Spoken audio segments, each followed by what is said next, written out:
नमस्कार मित्रों, आज हम आपको इस वीडियो में हरतालिका तीज व्रत कथा सुनाएंगे, जिसके सुनने मात्र से ही भगवान शिव और माता पार्वती का आशीर्वाद प्राप्त होता है। चलिए शुरू करते हैं। हिंदू पंचांग के अनुसार भाद्रपद मास के शुक्ल पक्ष की तृतीया तिथि को हरतालिका तीज का पर्व मनाया जाता है। यह व्रत नारी जीवन के सौंदर्य, भक्ति और समर्पण का प्रतीक माना जाता है। विवाहित स्त्रियां अखंड सौभाग्य की प्राप्ति के लिए इसे करती हैं और अविवाहित कन्याएं मनचाहा वर पाने की कामना से इस व्रत का पालन करती हैं। इस दिन महिलाएं 16 श्रृंगार से सुसज्जित होकर व्रत रखती हैं और रात्रि भर भगवान शिव और माता गौरी की आराधना करती हैं। मान्यता है कि इस व्रत की कथा पढ़ने और सुनने मात्र से ही सुख, शांति, समृद्धि और वैवाहिक जीवन में मधुरता बनी रहती है। प्रिय भक्तों, अब हम सब मिलकर भगवान शिव और माता पार्वती के श्री चरणों का ध्यान करते हैं, जिनके जटाओं में गंगा विराजमान है, मस्तक पर अर्धचंद्र शोभायमान है, गले में नाग और रुद्राक्ष की माला है। ऐसे भोलेनाथ को बार बार नमन। और जो माता पार्वती सदा शिव के साथ आध्यात्मिक शक्ति स्वरूपा बनी रहती हैं, उन उमा भवानी को भी मेरा प्रणाम है।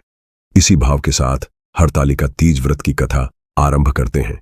कथा के अनुसार एक बार कैलाश पर्वत पर माता पार्वती ने महादेव से प्रश्न किया, हे प्रभु, आप कृपया मुझे वह रहस्य बताइए जिससे आपको पति रूप में पाने का सौभाग्य मिला है। आपने किस तपस्या या किस व्रत के प्रभाव से मुझे अपना अर्धांगिनी स्वीकार किया है?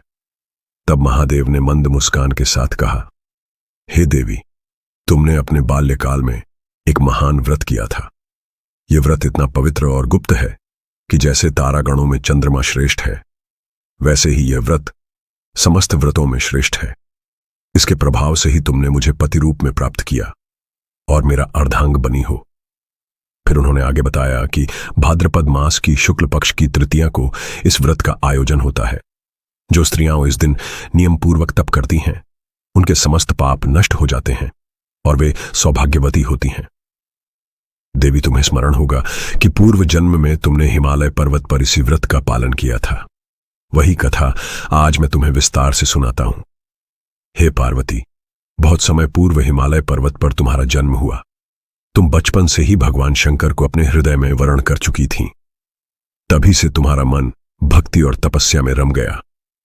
तुमने 12 वर्षों तक कठोर तपस्या की, जिसमें मार्गशीर्ष और पौष मास में ठंडे जल में खड़े होकर तप किया और वैशाख की गर्मियों में अग्नि के बीच बैठकर साधना किए हो, और श्रावण मास में खुले आकाश के नीचे वर्षा सहते हुए निराहार रही है।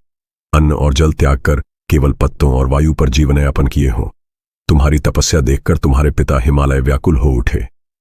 वे सोचने लगे, मेरी पुत्री इतनी कठोर तप क्यों कर रही है? इसका विवाह किस योग्य वर से करूं? इसी चिंता के बीच एक दिन देवर्षि नारद वहां आए। हिमालय ने उनका सत्कार कर कहा, हे मुनिवर, कृपा कर बताइए, मेरी कन्या के लिए उपयुक्त वर कौन होगा? नारद मुनि ने कहा, हे गिरिराज, समस्त देवताओं में भगवान विष्णु सर्वोत्तम हैं। यदि आप अपनी पुत्री को उन्हें अर्पित कर देंगे तो यह विवाह सबसे श्रेष्ठ माना जाएगा। हिमालय को यह प्रस्ताव सुनकर हर्ष हुआ और उन्होंने सहमति दे दी। लेकिन नारद जी की बात पार्वती के मन को दुखी कर गई। जब पार्वती ने सुना कि उनका विवाह भगवान विष्णु से तय कर दिया गया है, तो वे व्याकुल हो उठी। उनका हृदय केवल महादेव को ही चाहता था। वे अपनी सखी के पास गईं और रोते हुए बोलीं, हे सखी, मैं तो जन्म जन्मांतर से शिवजी को ही अपने पति रूप में पाना चाहती हूं। मेरे पिता ने मेरा विवाह विष्णु से तय कर दिया है। अब मेरे लिए मृत्यु ही एकमात्र मार्ग बचा है। सखी ने उन्हें धैर्य बंधाया और कहा, हे देवी, यदि तुम्हारा मन शिव में ही अडिग है तो तुम अपने घर से दूर किसी ऐसे स्थान पर जाओ जहां तुम्हारे पिता न पहुंच सकें। वहां जाकर भगवान शंकर की साधना करो। निश्चित ही वे प्रसन्न होंगे और तुम्हें स्वीकार करेंगे। सखी की बात सुनकर पार्वती ने घर छोड़ दिया और घने वन में चली गईं। वहीं एक नदी के किनारे स्थित गुफा में जाकर उन्होंने तपस्या आरंभ की। गुफा में पार्वती ने अन्न जल का त्याग कर दिया। उन्होंने रेत से शिवलिंग बनाया और दिन रात उसकी पूजा करने लगी। भाद्रपद शुक्ल पक्ष की तृतीया के दिन उन्होंने पूर्ण निष्ठा से उपवास रखा, फूल मालाओं से सज्जा की और शिवलिंग का पूजन किया। रात्रि में अपनी सखी संग भजन कीर्तन करते हुए जागरण किया। उनकी इस कठोर साधना से भगवान शंकर प्रसन्न हो उठे। कैलाश पर उनका आसन डोलने लगा। तब वे स्वयं प्रकट हुए और बोले, हे वराणने, मैं तुम्हारी तपस्या से प्रसन्न हूं, मनचाहा वर मांगो। तब पार्वती ने हाथ जोड़कर कहा, प्रभु, यदि आप सचमुच मुझसे प्रसन्न हैं तो कृपा करके मुझे अपने पति रूप में स्वीकार कर लीजिए। शिवजी ने तथास्तु कहा और अंतर्ध्यान हो गए। प्रातः होते ही पार्वती ने उस रेत के शिवलिंग का विसर्जन किया। इसके बाद हिमालय अपनी पुत्री को ढूंढते हुए वन में पहुंचे और गुफा के बाहर उन्हें देखकर गले से लगा लिया। पार्वती ने पिता से कहा, पिताजी, मेरा हृदय शिवजी को समर्पित है। आप यदि सचमुच मुझे सुखी देखना चाहते हैं तो मेरा विवाह उन्हीं से कराइए। हिमालय ने उनकी बात स्वीकार की और समय आने पर पार्वती का विवाह भगवान शिव से संपन्न हुआ। महादेव ने आगे समझाया, हे देवी, चूंकि उस दिन तुम्हारी सखी तुम्हें पिता के घर से हर कर ले आई थी और वन में इस व्रत का आयोजन हुआ था, इसलिए इसका नाम हरतालिका तीज पड़ा। इस व्रत के प्रभाव से नारी अखंड सौभाग्यवती होती है।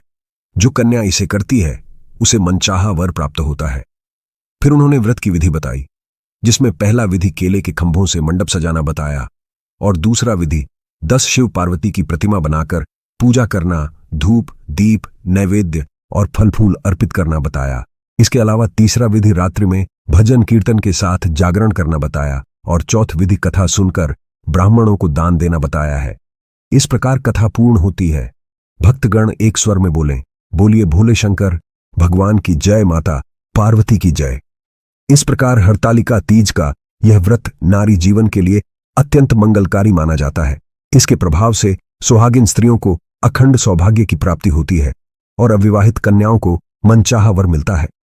प्रिय साथियों, अगर यह कथा आपको अच्छी लगी हो तो इस वीडियो को शेयर करके और भी भक्तजनों के साथ हरतालिका तीज व्रत कथा को जरूर पहुंचाएं और हमारे चैनल फेस्टिवल स्टोरी अपडेट को सब्सक्राइब करें ताकि आपको हर एक व्रत त्योहार की पावन कथा समय समय पर मिलते रहे।